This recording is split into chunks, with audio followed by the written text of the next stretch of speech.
kasih atas kesempatan kali ini. Saya atas nama Yestiani Wijilai, NIM 2103030076, kelas C semester 1, jurusan Sosiologi, mata kuliah pengantar ilmu politik dengan judul Hak Asasi Manusia. Diskusi internasional di PBB mengenai hak asasi manusia telah menghasilkan beberapa piagam penting, antara lain Deklarasi Universal Hak Asasi Manusia pada tahun 1948. Dua perjanjian itu yakni Internasional Hak Sipil dan Politik, Konvenen Internasional, Hak Ekonomi Sosial dan Budaya, dan berikutnya Deklarasi Wine. Deklarasi Wine mencerminkan terciptanya konsensus antara negara-negara barat dan non-barat. Kemajuan hak asasi manusia mencapai tonggak sejarah baru dengan didirikan Mahkamah Pidana Internasional yang khususnya mengadili kasus pelanggaran terhadap kemanusiaan, genosida, dan kejahatan perang.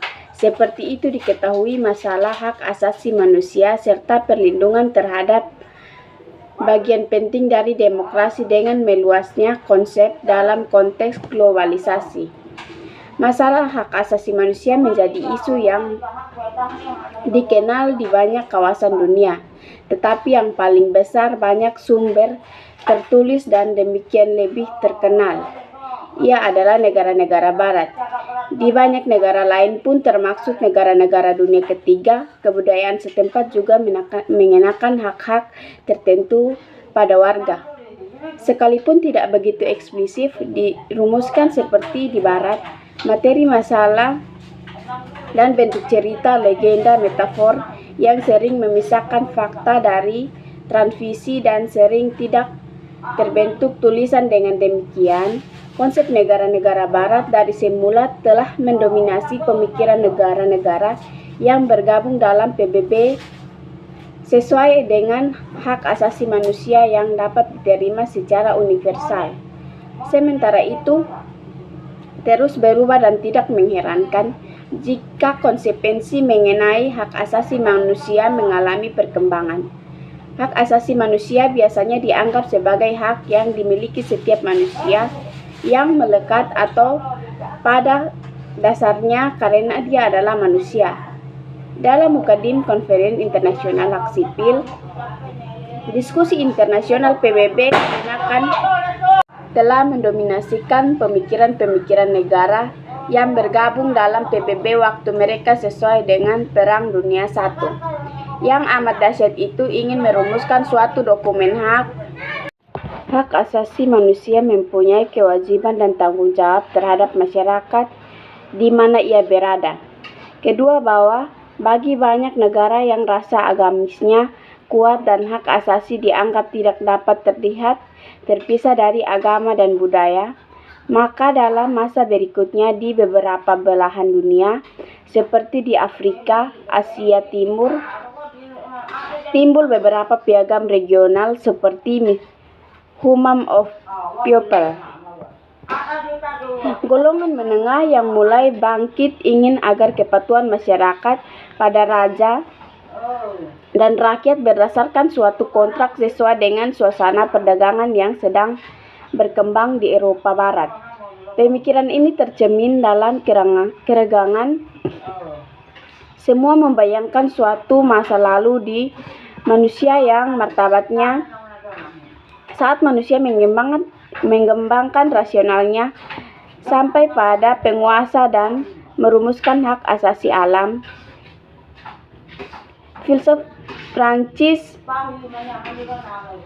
di Prancis kita dikenal dengan deklarasi mengenai hak asasi manusia dan warga negara. Amerika mengesahkan undang-undang hak asasi manusia. Perkembangan berikutnya terjadi perubahan dalam pemikiran mengenai hak asasi manusia. Antara lain melanda sebagian besar dunia. Depresinya ini mulai di Amerika kemudian menjalar ke hampir seluruh dunia dan berdampak luas. Sebagian besar masyarakat tiba-tiba ditimpa pengangguran dan kemiskinan. Di luar Amerika pun dampak cukup diterjemahkan, menyebabkan banyak orang yang berimigrasi ke Amerika dan negara-negara demokrasi lainnya. Berbagai kontroversi itu sesuatu itu terjadi saat adanya kebebasan dan kemiskinan. Khususnya hak itu bebas dari kemiskinan mencerminkan perubahan dan pemikiran beberapa kalangan, sekalipun masih berbatas-batas. Hak menyatakan pendapat atau hak memberi suara dalam pemilihan umum sekali dapat empat manfaat bagi mereka. Terpenuhi proses terjadinya negara-negara kesejahteraan di negara-negara barat berjalan sebagai sesuatu yang sudah sewajarnya. Tampak secara formal mengacu banyak merumuskan internasional mengenai hak asasi manusia. Tahap-tahap negara kesejahteraan sebagian besar kebutuhan sosial ekonomi telah terpenuhi. Proses terjadinya negara-negara kesejahteraan di negara-negara barat telah berjalan sesuai dengan yang sewajarnya. Tanpa secara formal mengacu pada rumusan internasional mengenai hak asasi ekonomi, maka dari itu mengherankan jika banyak negara barat, terutama Amerika Serikat, berkeberatan jika hak asasi manusia di bidang ekonomi terlalu ditonjolkan. Panjangnya melawan tirai dan berhasil mewujudkan demokrasi pada masa hidupnya cukup tangguh. Dapat dikatakan bahwa hak politik dan lebih berakar dalam hak asasi dalam tradisi masyarakat barat ketimbang dengan ekonomi sementara itu. Di belahan timur Eropa telah terjadi perubahan besar menentang kekuasaan Tsar.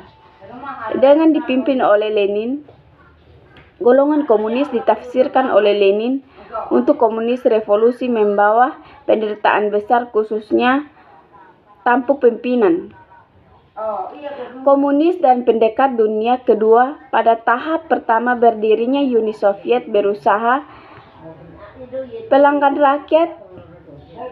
Hal itu berubah saat keadaan sosial ekonomi ditinggalkan penyediaan hak asasi politik dicap bourgeois. Bersifat dengan prosedural saja dalam Undang-Undang 1936, hak ekonomi dianggap dapat mengganggu usaha mengondisikan konsumen sebagai ideologi tunggal hak itu. Hak asasi manusia deklarasi universal dimaksud sebagai pedoman sekaligus standar minim yang dicita-citakan oleh seluruh umat manusia.